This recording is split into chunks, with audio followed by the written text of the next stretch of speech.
மனிதானே மகத்தானவன், மனிதானே மகத்தானவன், மனிதானே மகத்தானவன். வணக்கம். பதிவுக்கு போறதுக்கு முன்னாடி இது வரைக்கும் நம்ம சேனல் சப்ஸ்கிரைப் பண்ணலன்னா சப்ஸ்கிரைப் பண்ணுங்க. சிபி ராதாகிருஷ்ணன் அவர்கள் 15வது துணை ஜனாதிபதி பதவி ஏற்றிருக்கிறாரு. உண்மையிலேயே நம்ம வாழ்த்துக்களை தெரிவிச்சுக்கலாம். தமிழருக்கு இது ஒரு பெரிய பெருமைன்னு தான் நம்ம பார்க்கணும். ஆனா இன்னைக்கு நம்மளுக்கு தான் பெருமை, திமுகவுக்கு பெருமை இல்லைன்னு தான் நம்ம பார்க்கணும். ஏன்னா அவங்க ஓட்டு போடலை. சரி, அடுத்ததா இன்னைக்கு திமுகவுக்கு எதிர்ப்பு மனநிலை இல்லை அப்படின்னு சொல்லி அண்ணாமலை அவர்கள் ஒரு விஷயத்த சொல்லிட்டதா இந்தியா டுடேவில் நேற்று கோயம்புத்தூர்ல சொன்னதா ஊடகத்துல பேசிட்டு இருக்காங்க. ஆனா உண்மையிலேயே அதுக்கு மறுப்பு தெரிவிச்சிருக்கிறாரு. அதாவது நான் 30 நிமிஷத்துக்கு மேல பேசியிருக்கேன், ஆனா அதுல ஏதோ ஒரு விஷயத்தை எடுத்துட்டு இவங்க போட்டது எப்படின்னு எனக்கு தெரியல, அதை பத்தி நான் விசாரிக்கிறேன், ஆனா நான் அப்படி சொல்லலை அப்படின்னு ஒரு விஷயத்த சொல்லிட்டு போயிட்டாரு. ஆனா இங்க நம்ம பார்க்கப்பட வேண்டிய விஷயம் என்னன்னா, இன்னைக்கு நிறைய எதிர்ப்பு மனநிலை இல்லைன்ற மாதிரி கருத்து தான் இன்னைக்கு நம்ம பார்க்கணும். காரணம் என்னன்னா, பொதுவா ஊடகத்துல எந்த ஒரு விஷயம் பரபரப்பா பேசுறாங்களோ அது மட்டும்தான் மக்களிடையே பிரதிபலிக்கும். இப்ப என்ன பிரதிபலிச்சிட்டு இருக்குன்னா, ஊடகத்துக்கு என்ன அதிமுக 2ஆ உடையுமா, இல்ல பாஜகவில் 2ஆ உடைக்கலாமா, ஏதாவது ஒரு பிரச்சனையை கிளப்பலாமா அப்படிங்கிற ஒரு டார்கெட் வச்சுட்டு இருக்காங்கிறத நம்ம இன்னைக்கு பார்க்கணும். பொதுவா அவர் சொல்லியிருக்கிறாரு அண்ணாமலை அவர்கள், நவம்பர் டிசம்பர்ல தான், அதாவது தேர்தல் பிரச்சாரம், நிறைய பேர் வரணும், அந்த இடத்துக்கு வரும்போது மக்கள் எல்லாம் கூடுவாங்க, என்ன பேசுவாங்க, அவங்க பேசுறதுக்கு மக்களோட பிரதிபலிப்பு எப்படி இருக்குன்னு வச்சுதான் ஒரு எதிர்ப்பு மனநிலையே உண்டாகும்.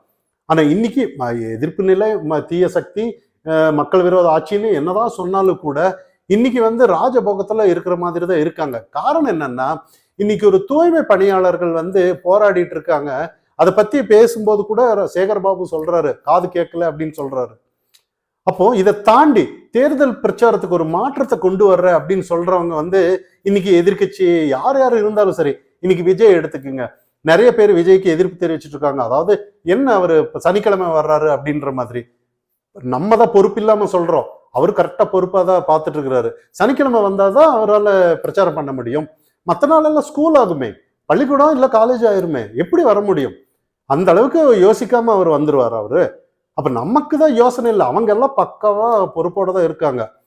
இன்னைக்கு நிறைய இடத்துல அப்படிதான் இருக்கு. இன்னைக்கு பாருங்க, எதிர்ப்பு மனநிலைங்கிறது இல்லவே இல்லைங்கிறது இருக்கு. இன்னைக்கு மக்கள் என்னதான் பிரச்சனை ஆனாலும் அவங்கவுங்க போராடிட்டு தான் இருக்காங்க.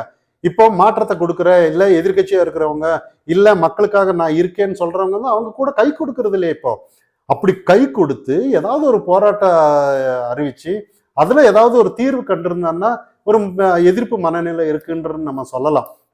இன்னைக்கு எதுவுமே இல்லையே. எடப்பாடி பழனிசாமி அவர்கள் 71 வயது ஆகுது, 24 மணி நேரம் போராடுறாரு. ஏதோ ஒரு எதிர்கட்சிக்கு நாங்க எதிர்கட்சியா இருக்கோம், எப்படியாவது ஒரு ஆட்சி பிடிக்கணும்னு சொல்லி போராடிட்டு இருக்கிறத நம்ம கவனிக்கிறோம். ஏன் அதே விஜய் அவர்கள் 51 வயது இருக்குமா, 51 வயதுல வார வாரதான் வர்றேன் அப்படின்ற ஒரு கணக்கு. ஆனா இவங்க எல்லாம் மாற்றத்துக்காக வரலன்னு தான் நம்ம கவனிக்கணும். ஏதோ ஒரு டைம் பாஸ்க்கு வர்ற மாதிரி இவங்களோட புரியாத புதிராதான் இருக்கு. நல்ல அரசியல் தெரிஞ்சன்னா கடைசிக்கு தெரியும் எங்க போய் ஐக்கியம் ஆகுன்னு நமக்கு தெரியும். அதே மாதிரி இப்ப 47 வயதுல உதயநிதி அவர்கள் பிரச்சாரத்துக்கு போறாரு, நாங்க எல்லாம் செஞ்சிட்டோம் மக்களுக்கு, இனி போறதுக்கு என்ன இருக்கு, 4 நாள் போனா போதும் அப்படின்ற மாதிரி ஒரு மனநிலை. அதாவது பாருங்க, எப்படி 24 மணி நேரமும் எதிர்கட்சி தலைவர் எடப்பாடி பழனிசாமி அவருக்கு போயிட்டு இருக்கிறாரு. விஜய் அவர்கள் நான் வாரத்துக்கு ஒரு நாள் போனா போதும்னு சொல்லி மாற்றத்தை கொண்டு வர்ற சொன்னவர்.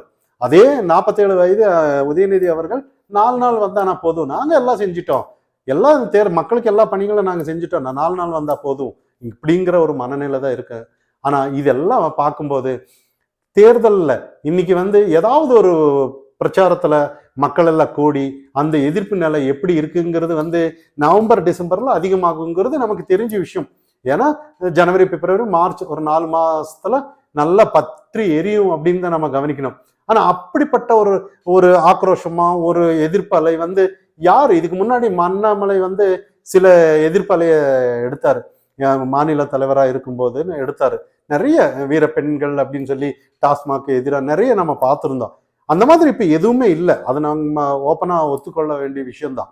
ஆனா அதே திமுக எதிர்கட்சியா இருக்கும்போது, அதிமுக ஆளுங்கட்சியா இருக்கும்போது எப்படியெல்லாம் எதிர்த்து ஒரு எதிர்கட்சியா செயல்பட்டாங்க, அந்த மாதிரி இங்க எதுவுமே இல்லையே. ஏன் போராடுற அளவுக்கு எந்த ஒரு விஷயமும் நடக்கலையா? இங்க டெய்லி ஒரு விஷயம் நடந்துட்டு இருக்கு, கூட்டு பாலியல் எல்லாம் நடக்குது. இன்னைக்கு நிறைய மக்கள், அதாவது டிஜிபி அலுவலுக்கு முன்னாடி எல்லாம் வெட்டுறாங்க. அதே மாதிரி நிறைய இப்போ கஞ்சா, மது போதை, நிறைய கலாச்சார சீரழிவு. இன்னைக்கு டெய்லி ஒரு கஞ்சா ஏதோ ஒரு விற்பனையில இல்லை ஏதோ ஒன்று மாட்டிடுவாங்க. எல்லாமே நடந்துட்டு தான் இருக்கு இன்னைக்கு. ஆனா இங்கெல்லாம் யாரு எதிர்கட்சியா இருந்து யாரு மக்களுக்கு குரல் கொடுப்பாங்கன்னு நம்ம கவனிக்கணும். இதெல்லாம் தாண்டி நிறைய பேர் இன்னைக்கு வந்து மாற்று கருத்துக்கள் தான் இன்னைக்கு வந்து நிறைய இன்னைக்கு, அதாவது அதிமுக ஒன்றிணையுமா ஒன்றிணையாதா இந்த கேள்விதான். இதே தாண்டி இபிஎஸ் அவர்கள் என்ன பண்ணுவாரு, டிடிவி தினகரன் அவர்கள் என்ன பண்ணுவாரு, இதை தான் இன்னைக்கு ஊடகம் ஃபுல்லா பேசிட்டு இருக்காங்க. அவங்க மாறுபட்ட கருத்துக்கள். டிடிவி தினகரன் வந்து என்ன ஆனாலும் நான் எடப்பாடி பழனிசாமிக்காக நான் பிரச்சாரம் பண்றேன்னு ஒரு தடவை சொன்னாரு. அதுக்கப்புறம் நான் என்டிஏல நான் விலகுறேன்னு சொன்னாரு. அதுக்கப்புறம் இபிஎஸ் தலைமையில இருந்தானா நான் வரமாட்டேன்னு சொல்றாரு. இதுக்கு முன்னாடி ஒரு டைம் வந்து ஒரு மதுரை விமானத்துக்கு தேவர் பேரை தான் சூட்டணும்னு அவர் சொல்லிட்டு இருந்தாரு. இப்ப அதை சூட்டணுமா சொல்றாங்க எடப்பாடி பழனிசாமி அவர்கள் அப்படின்னு சொன்னானா இது சமூக விரோத அறிவிப்பு அப்படின்னு சொல்றாரு. மாற்று கருத்து. இவங்க எல்லாம் ஒரு நாள் என்ன பண்றாங்க ஏது பண்றாங்க, இது ஏதோ ஒரு விளையாட்டு நடந்துட்டு இருக்கு. ஆனா இங்க எது எப்படி அவங்க எல்லாம் அரசியல் பண்ணட்டும், இன்னைக்கு எல்லாமே அரசியல் பண்ணட்டும், அது மோசம்னு சொல்லல. ஆனா இருந்தாலும் எதுக்காக அரசியல் செய்யறாங்க? மக்களுக்காக தானே.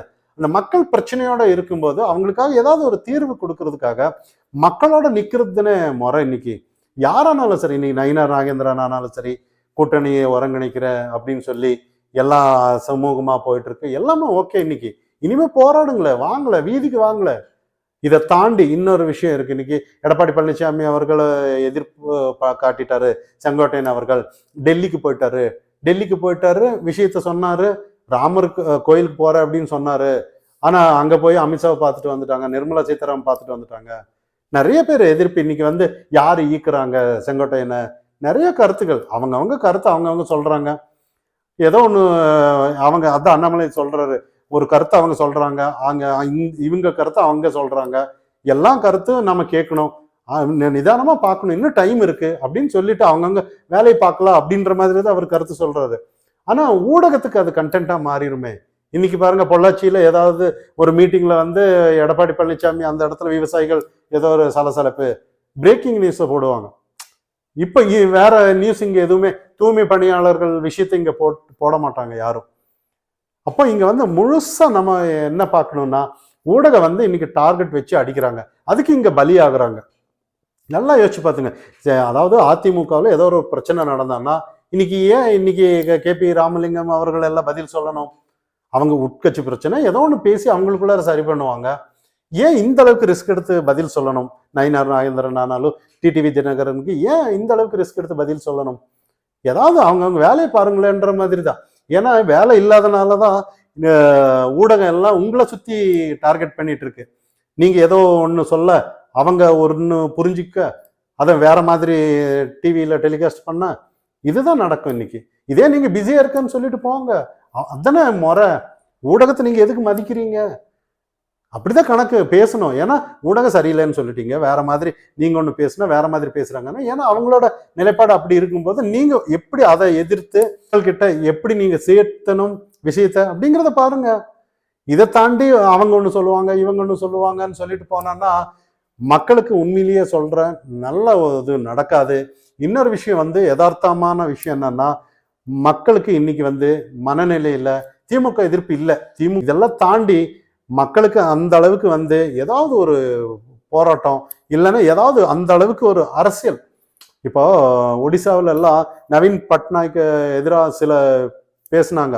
அதாவது எப்படி ஒரு தமிழர் வந்து நாட்டை ஆளலாம், ஏதோ ஒரு சின்ன கருத்து சொன்னாங்க. அரசியல் மாற்ற நிகழ்வுக்கு வந்து அந்த பேச்செல்லாம் அடிபட்டது, பெரிய லெவல்ல பேசப்பட்டது, அது பற்றி எரிஞ்சது. இதுக்கு முன்னாடி என்ன நடந்ததோ அதெல்லாம் மறந்துட்டாங்க. அப்ப அதே மாதிரிதான் இங்க வந்து நம்ம ஏதோ ஒரு நீட்டு, இதுக்கு முன்னாடி நீட்டு எல்லாம் எடுத்தாங்க, உண்மையிலேயே நீட்டுக்கு எதிராக நிறைய குரல் கொடுத்தாங்க. அதெல்லாம் எடுத்துட்டு வந்து எப்படி ஆட்சிக்கு வந்தாங்க? ஏன்னா அவங்களுக்கு அது அரசியல்.